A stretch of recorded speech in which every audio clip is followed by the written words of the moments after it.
Là, c'est Chloé. Et Emma, sa maman.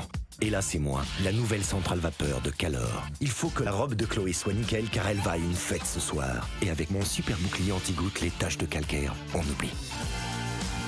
Impeccable. Chloé, c'est pas tes chaussures, ça? Calor.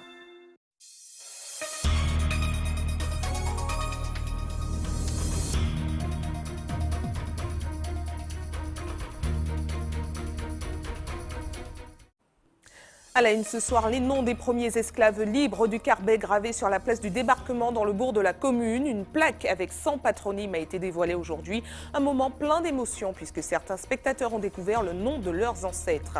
Un 22 mai marqué par de nombreuses autres manifestations. Aujourd'hui, un lassautais était organisé au Gros Morne. Une cinquantaine de participants a répondu à l'appel de la terre et des tambours.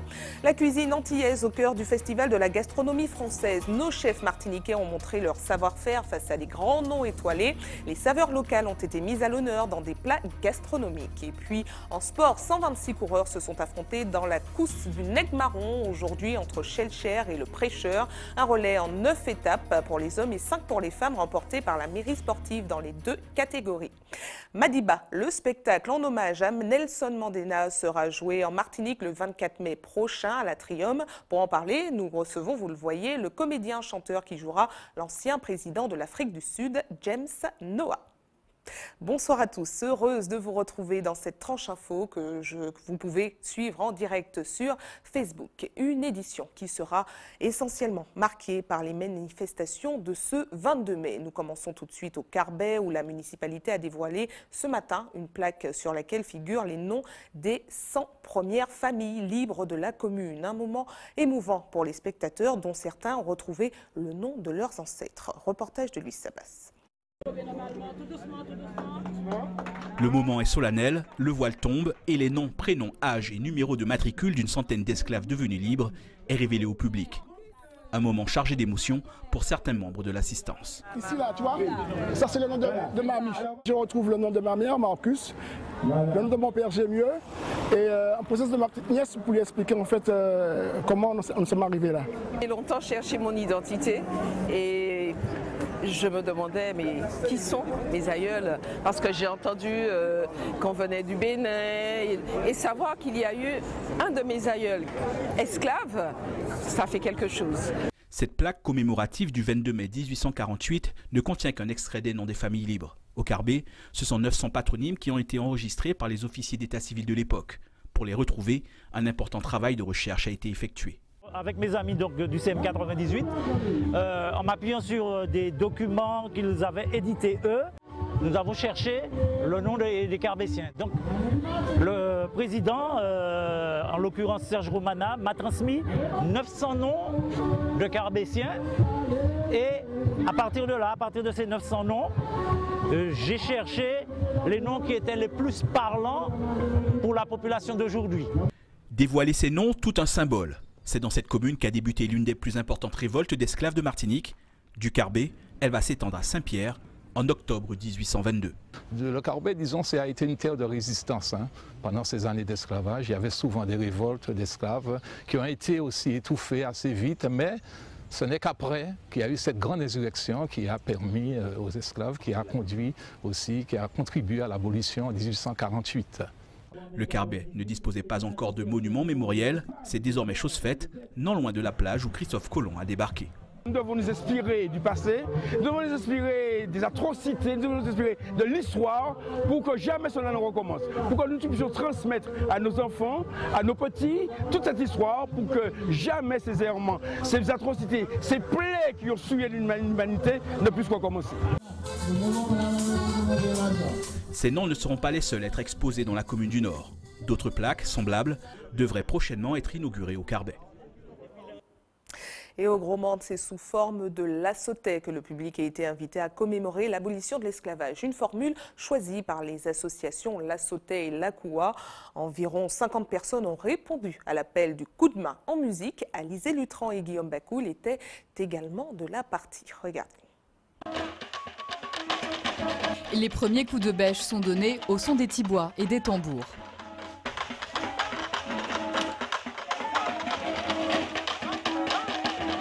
Un travail solidaire qui réunit aujourd'hui toutes les générations sur les traces des premiers hommes libres. C'est cette terre, en 1848, qui a permis aux esclaves libérés d'accéder à la propriété. Le lien fort, c'est la notion d'unité. La notion d'unité qui veut que les gens, à l'époque, les premiers libres, se sont organisés en société la terre pour pouvoir travailler la terre et pour faire exister la société, pour faire exister la famille.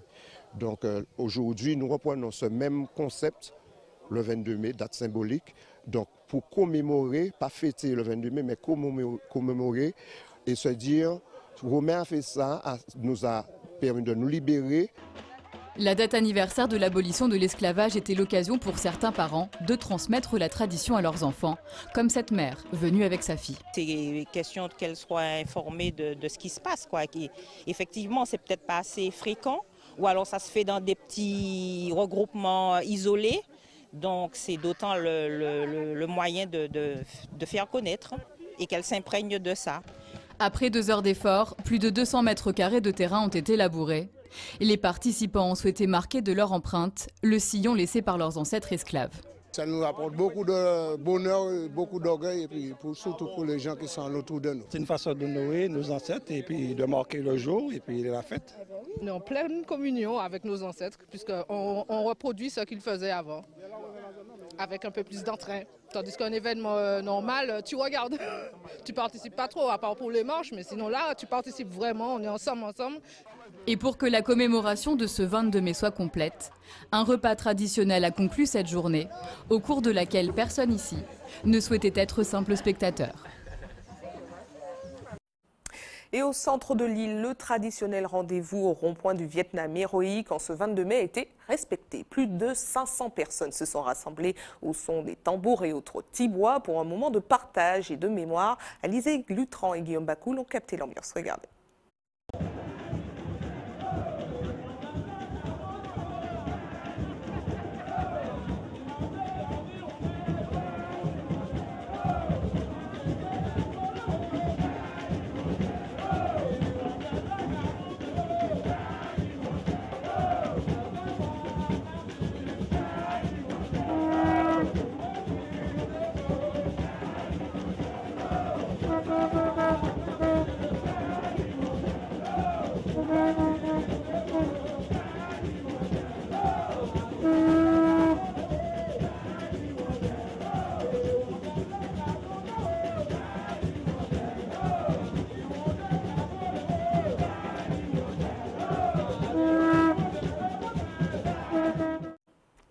Autre animation qui commence à faire partie des rendez-vous du 22 mai à Sainte-Luce. Maryse Bambou a organisé à son domicile, comme chaque année, un rassemblement symbolique. Au programme danse, musique et plats traditionnels, Alvin Courcy s'est rendue sur place. Regarde.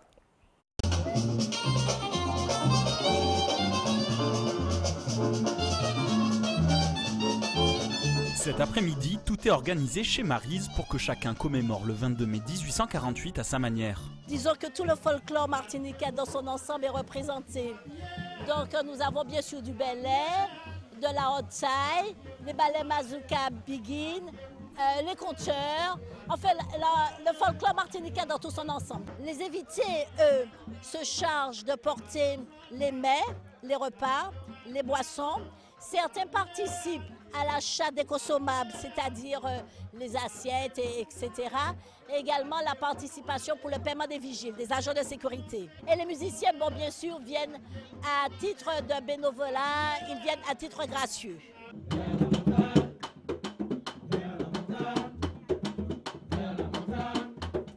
Et chacune des musiques et des danses a une signification bien particulière. C'est nos ancêtres qui regardaient en fait, les maîtres danser, c'est-à-dire que les maîtres qui exercent avec les esclaves, etc.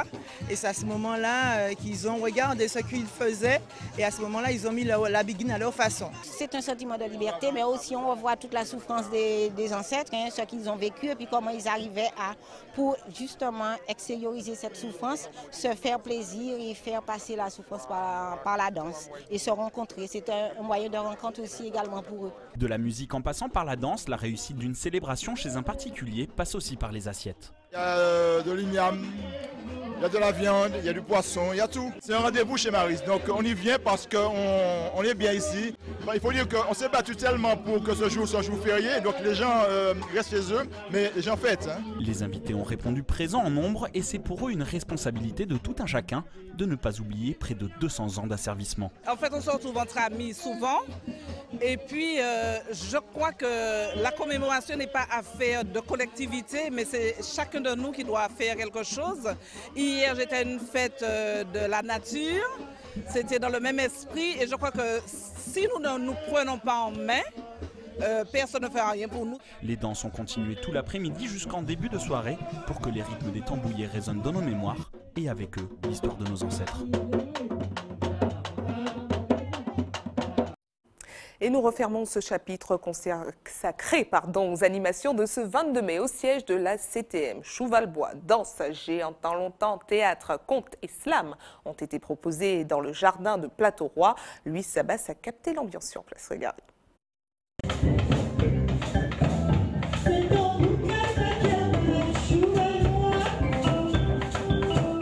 Ce sont des souvenirs qui remontent à 25 ans, 30 ans en arrière. Et c'est un vrai plaisir de venir ici à la CTM.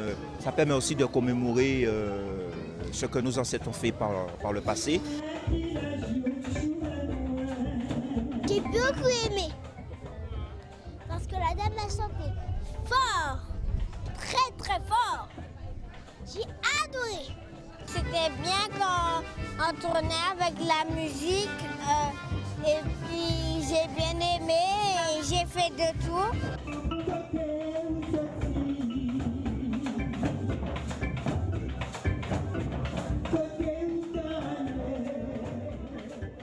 Une fois qu'il y a cet événement, je me rapproche de tout ce qui est culturel. C'est ainsi que ce matin, j'étais dans un lassotais dans la commune du Gros Monde. Déjà pour découvrir et puis en même temps pour qu'elle puisse savoir que 22 mai, que c'est quand même une date importante, que ça représente réellement en fait.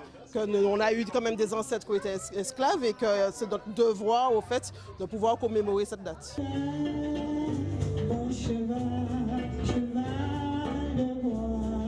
Que j'aimais pour cette journée, j'aimais tout ce que j'ai, mes tripes comme on dit, tout ce que j'ai en moi, je sens que ces jours-là, j'ai envie de commémorer.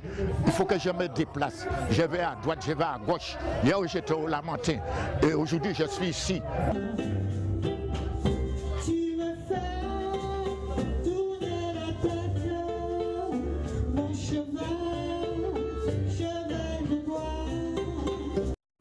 Et en Guadeloupe, les commémorations auront lieu sur place le 27 mai prochain. En attendant, la ville des Abîmes incite les Guadeloupéens à remonter le fil de leur histoire à travers la généalogie.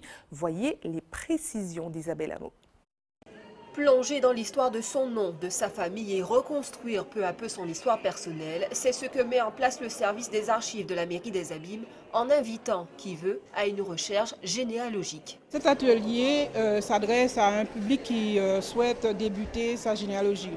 Alors aux Abîmes, depuis je dirais à peu près 6-7 ans, où nous sommes penchés sur ce travail-là, en lien avec CM98. La recherche généalogique, une véritable aventure qui passionne un nombre grandissant de personnes. On a constaté un engouement pour la population de venir rechercher leurs ancêtres.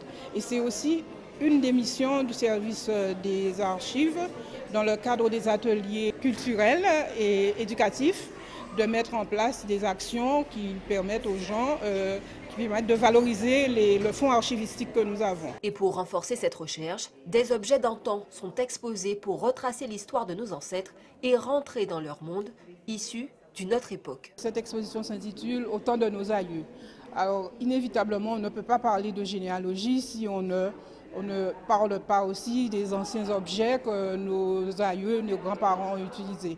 Alors, on a essayé de monter une petite scène en passant déjà par la cuisine, la salle, les objets qu'il y avait dans la maison jusqu'à là où ils allaient pour leurs propres besoins aussi. Donc on a un peu tout le monde a essayé de contribuer, de retrouver des objets dans les familles, dans les maisons qui sont fermées et qui regorgent le souvenir. Les ateliers de recherche généalogique débuteront la semaine prochaine. Direction Paris maintenant, où la gastronomie française a été mise à l'honneur ce week-end. De nombreux grands chefs ont présenté leur savoir-faire sous la verrière du Grand Palais. Parmi eux, des Martiniquais qui ont montré qu'ils pouvaient vraiment rivaliser avec les plus grands grâce à nos saveurs locales. C'est un reportage de notre correspondant Éric Dupuis. Vous allez faire la préparation en direct, l'étaler et après la mettre sur la plaque qu'on mettra au frais. Vous allez mesurer et portionner pour tout le monde. Et c'est parti pour un praliné feuillantine à la cacahuète et aux nombreux ingrédients des Antilles. Sous la nef du Grand Palais, les petites mains s'affairent, découpage de bananes, épluchage de fruits de la passion pour un dessert haut de gamme à l'accent créole. Là, on est plongé au cœur de la Martinique avec des bananes caramélisées.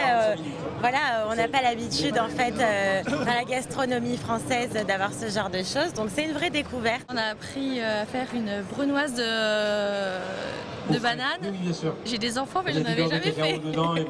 Ces visiteurs à l'intérêt prononcé pour le bien manger réalisent ici un rêve, celui de côtoyer les plus grands chefs français. Pour cet atelier, c'est le Martiniquais Louis-Philippe Vigilant qui a fait le déplacement depuis Dijon où il officie dans un restaurant étoilé pour prodiguer ses précieux conseils. Chaque personne a fait la pâtisserie à sa façon et puis c'est pas important. C'est important surtout pour l'image de marque de la destination Martinique. Le public, plutôt haut de gamme lui aussi, du rendez-vous n'est pas vraiment au fait des richesses culinaires martiniquaises mises en avant au festival. C'est pas que la partie touristique, c'est plutôt la richesse et la diversité qu'offre la Martinique. Contrairement aux autres stands des chefs étoilés, ceux qui ont fait le déplacement de Martinique ne font pas payer leur dégustation. Cette gratuité attire encore plus les foules. Tout est délicieux, la passion était bonne, même la compotée de bananes était exceptionnelle, on s'est régalé. En se positionnant au plus près des plus grands cuisiniers français, la Martinique veut s'imposer comme une destination premium et attirer une cible nouvelle, les amoureux de la gastronomie. De retour en Martinique avec Madiba, le spectacle en hommage à Nelson Mandela qui sera joué le 24 mai prochain au Tropicatrium. Pour en parler, nous recevons le comédien-chanteur qui jouera le rôle de l'ancien président de l'Afrique du Sud, James Noah. Bonsoir. Bonsoir Sabrina. Merci d'avoir accepté notre invitation. Alors, vous jouez le rôle de Madiba, on le rappelle, c'est le surnom qui était donné à l'ancien président de l'Afrique du Sud, Nelson Mandela. Alors, qu'est-ce que ça vous fait de jouer un rôle aussi important? Qu'est-ce que ça me fait? Pour moi, c'est un honneur, c'est un privilège, parce que Nelson Mandela, ça reste quand même une personne historique, ça reste un grand homme. Et pour moi, jouer ce rôle-là, pour moi, c'est tout un honneur. Alors, comment on se met dans la peau de Nelson Mandela? Comment est-ce qu'on se met? On bouquine, on s'informe, on se documente. Et après aussi, je pense qu'on puise en nous aussi, parce que moi, en étant noir, j'ai aussi vécu des choses... on va dire du racisme, et donc je puise dans tout ça, dans toute cette colère, toute cette rage,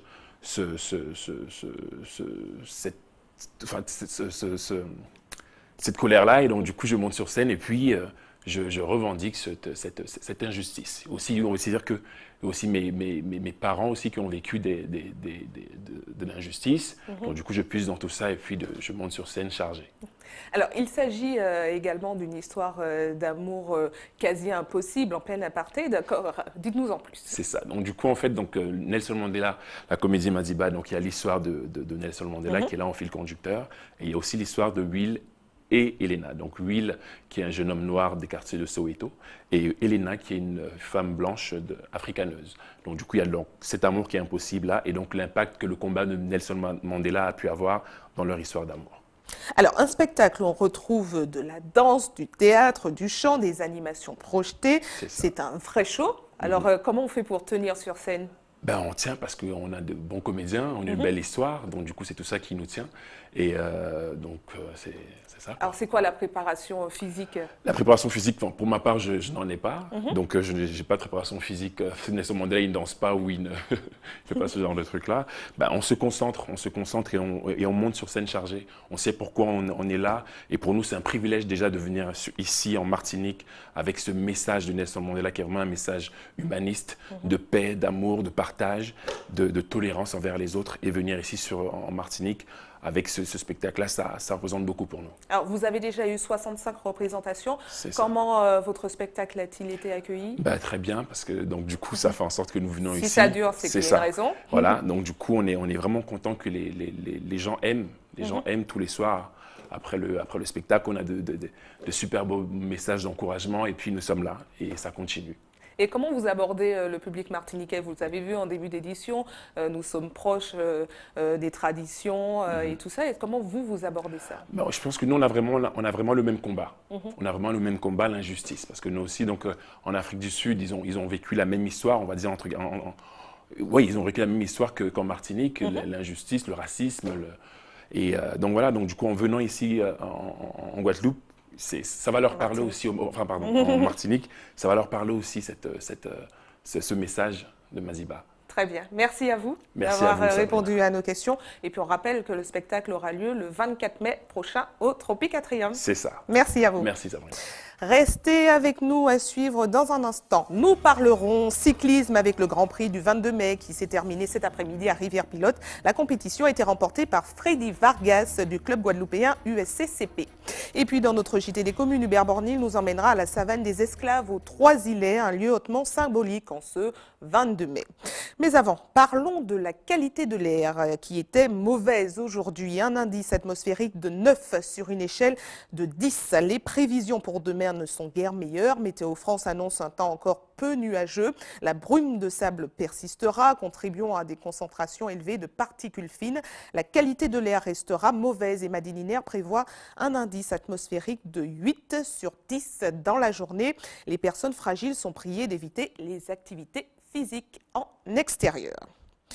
Place au sport maintenant avec les nombreuses manifestations qui ont été programmées en ce lundi férié. Pour commencer, la course du Nègre Marron, un relais entre Schellcher et le Prêcheur en 9 étapes pour les hommes et 5 pour les femmes. La compétition a été remportée par la mairie sportive dans les 2 catégories. C'est un reportage de José Lecherti.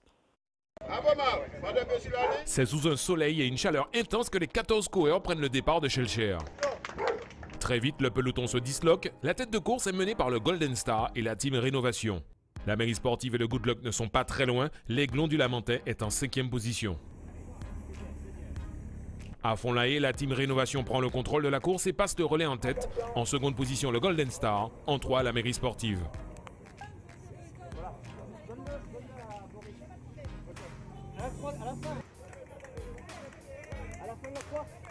À l'approche du vétiver, la donne change, la mairie sportive et l'ACS prennent les commandes.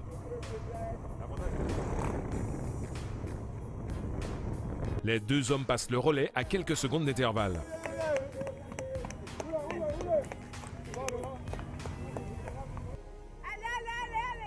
À ce stade de la course, la mairie sportive en pole position, suivie de l'Athletic Club, Saléen, en 3, la team Rénovation. L'ACS crée la surprise avec Vinus, sa plus jeune recrue. Il franchit la côte de casse-pilote en solitaire et relègue loin derrière la mairie sportive. Autre surprise, de la 6e place, Arnaud Béliard de l'Aiglon réduit l'écart et cède le témoin en 3e position. Nous sommes à la 4e étape. Le juge de paix de cette 12e édition, c'est la côte de Morneau-Bœuf. Francky Favre, le triathlète de l'ACS, conserve l'avance de son équipe, mais il est talonné à quelques secondes par un autre triathlète, Clément Brière de la mairie sportive. Jean-Luc Dufay, à la peine sorti de son marathon de Paris, parvient à conserver la 3e place de son équipe.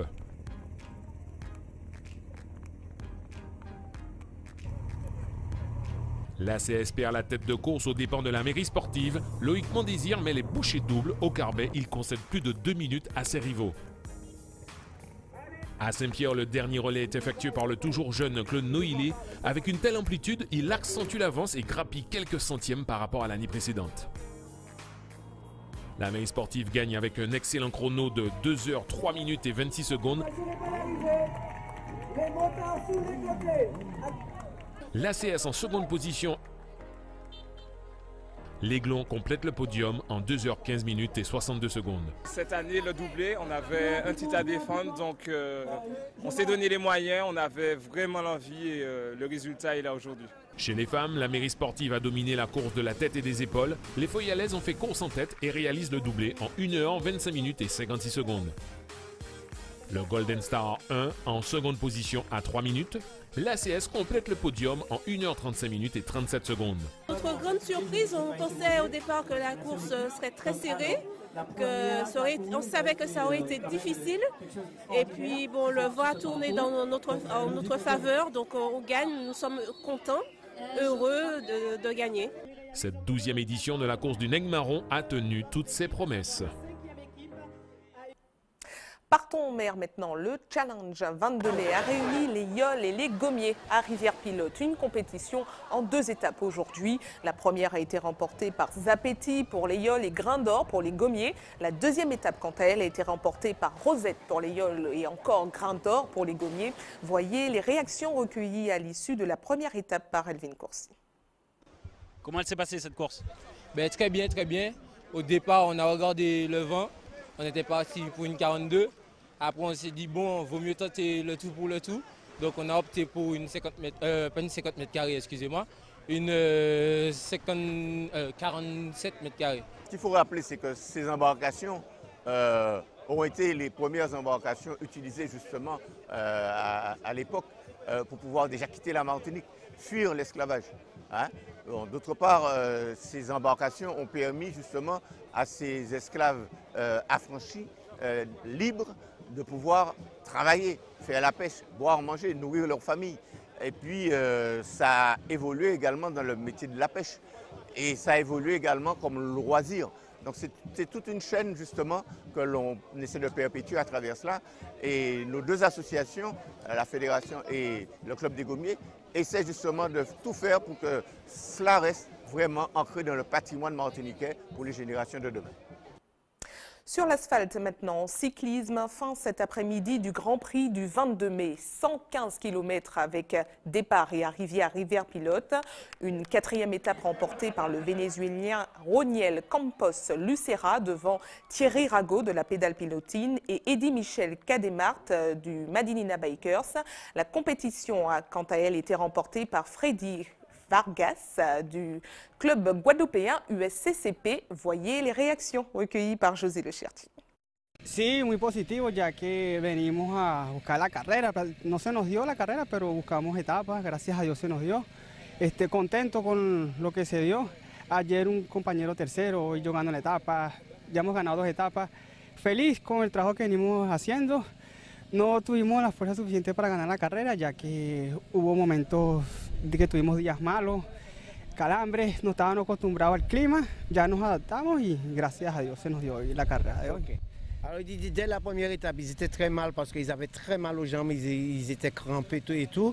Et là, ils ont fait 2 victoires, 1 place de 3. Donc ça ne peut être qu'une très bonne chose pour eux, malgré qu'ils n'ont pas gagné la course. Très bien préparé à la Venezuela, à la Guadeloupe, porque saber que la compétition à la Martinique, c'est mucha montagne. Donc il a dit qu'il s'est beaucoup bien préparé au Venezuela, à la Guadeloupe, parce qu'il sait que la compétition est beaucoup difficile. À partir de la 2e étape, c'est l'USCCP qui avait la même mise sur cette édition, avec notamment un grand Freddy Vargas, bien épaulé par José Chacon et puis ses coéquipiers de l'USCCP aussi sur cette édition. Donc on a vu surtout les grimpeurs, parce que c'est vraiment une course qui est très difficile. On a vu aussi une montée de maternité cet après-midi, avec des attaques de toutes parts, des montées de toute beauté. On a vraiment l'impression qu'on est dans les grands tours quand on a des compétiteurs comme ça avec des grimpeurs. C'est vraiment très joli à voir. On a beaucoup de monde aussi dans les ascensions. Les gens ne se sont pas trompés. Encore une belle édition avec une belle étape et puis une victoire de Campos de Táchira. L'équipe de Táchira qui est revenue en forme petit à petit. Ils ont un peu raté la première étape, mais après ils ont montré qu'ils ont quand même 2 victoires et que c'était une belle équipe. Toujours sur l'asphalte, mais plus rapide cette fois-ci. Le premier rallye de la saison a eu lieu hier au Gros Morne. 19 équipages inscrits, 18 au départ et 10 à l'arrivée. Les nombreux spectateurs présents ont pu assister à une belle bagarre entre Steven Orozman et Willy Nalamutu Sancho. Une course qui a tourné à l'avantage de Steven Orozman.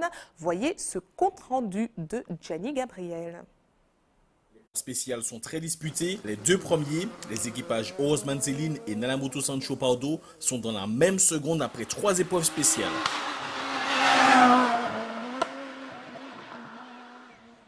Théodore sur leur Mégane Maxi sortent de la route dès la seconde spéciale et quittent rapidement l'aventure.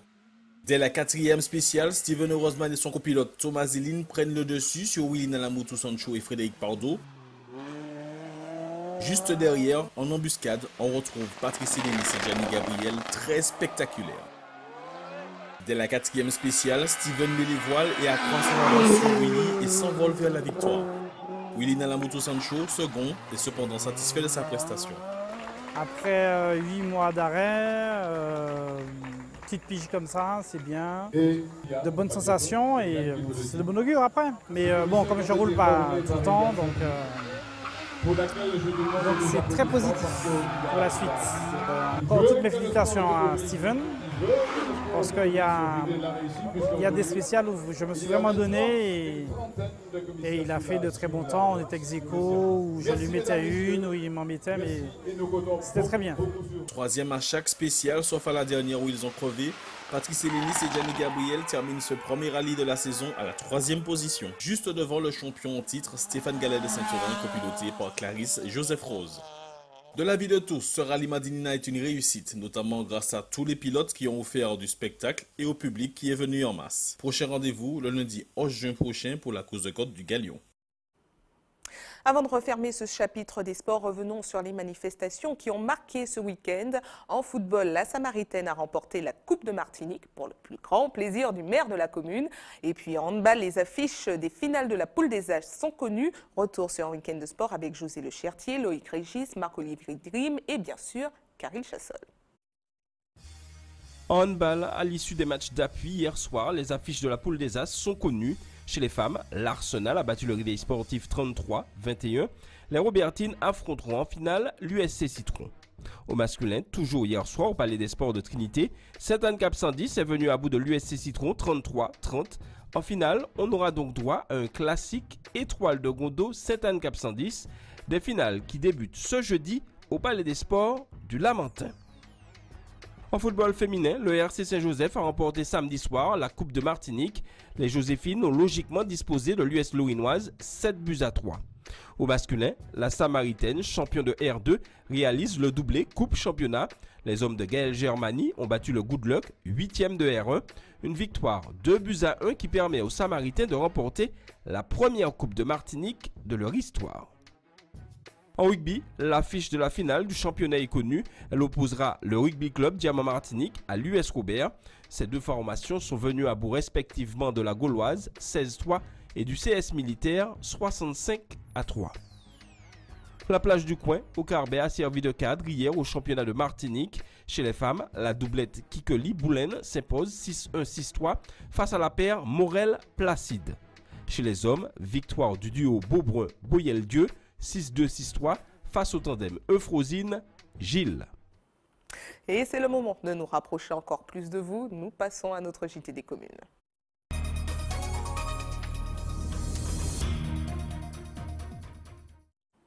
Un JT des communes qui commence aux Trois-Îlets. Hubert Bornil vous emmène en ce 22 mai à la savane des esclaves. Un lieu bien évidemment qui retrace l'histoire de nos ancêtres. Regardez. 22 mai 1848, nèg goumen, nèg pétéchen pour liberté yo. Ce jour est marqué par un certain nombre de manifestations. Le 22 mai, traditionnellement, cela fait 169 ans cette année. L'occasion pour nous d'entrer plus en profondeur dans ce site créé par Gilbert Larose, la savane des esclaves. La savane des esclaves, un site devenu incontournable sur la feuille de route de nos visiteurs. Un espace de mémoire et d'histoire où les essences rares côtoient le bakwa, le cotonnier ou encore le manioc. Nous avons parlé de l'histoire, c'est mon accatanné. Mais c'est mon pas qu'à penser qui manière, qui dans quelles conditions que ces esclaves-là ont vivre dans le champ. C'est comme on a dit c'est tout ça des fois. Quand ils ont montré les autres, par exemple, en habitation, ils ont fait déguster homme là, ils ont mettre aux autres la maison du maître. C'est bien beau, c'est joli quoi. On a envie de même rester dedans comme on a dit quoi. Mais est-ce qu'à côté, quand il y a les autres cas, ouais, souffrance, c'est mon qui travaille là, dans le champ. Tout ça gommé. Ici, tout a été pensé pour recréer le cadre de la période esclavagiste et post-esclavagiste avec notamment sa rue Cazenègre. Mais là, 22 mai, ça c'est jour pour nous, ouais, souffrance, grand-maman nous endurer dans des champs, par exemple, coton, tabac, cacao. Ça, c'est ça qui fait bonheur. de la grande bourgeoisie de la Cour des rois de France. Mais ça fait malheur en cette nous.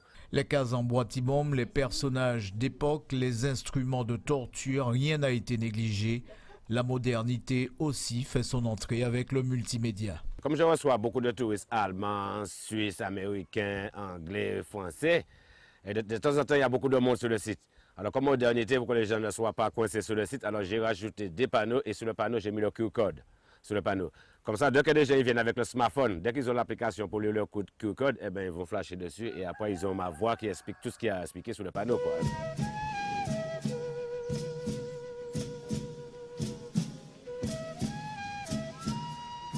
Côté visiteurs, tout au long de l'année, les groupes se succèdent et l'émotion est toujours au rendez-vous. C'est un site magnifique qui est chamboule, hein, vraiment chamboule parce que ça rappelle notre histoire. Et c'est vraiment beau, quoi. Monsieur Larose a fait du bon travail et je le félicite. Mais vraiment, il faut aller voir ce site parce que c'est vraiment quelque chose à voir absolument quand on vient en Martinique.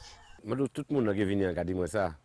Et c'est étonné, quoi, parce qu'il a dit, bon, il t'entend parler de la savane des esclaves, mais mettez pied, depuis mettez pied devant la porte là, c'est considéré aux années en vibration, ils ont ressenti, un changement, il y a un chien de poule qui est arrivé, quoi, parce que ils ont senti la savane des esclaves, ils sont venus parce que, au cas là, quoi, on peut entrer dans le cas là. Ou payer, quoi, c'est pas maquette, quoi. Mais la savane des esclaves n'a pas que des adeptes. Ses premiers détracteurs sont certains Martiniquais, peut-être honteux de notre histoire.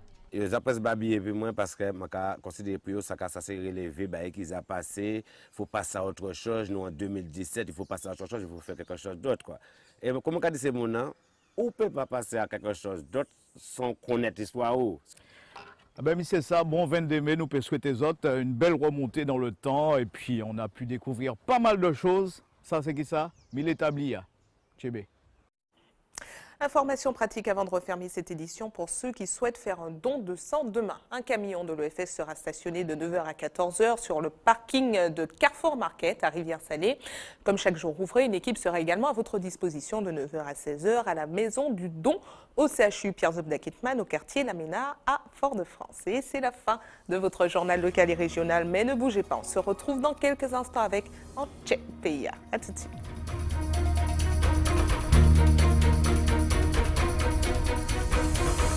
Là, c'est Chloé et Emma, sa maman. Et là, c'est moi, la nouvelle centrale vapeur de Calor. Il faut que la robe de Chloé soit nickel car elle va à une fête ce soir. Et avec mon super bouclier anti-goutte, les taches de calcaire, on oublie. Impeccable. Chloé, c'est pas tes chaussures, ça? Calor.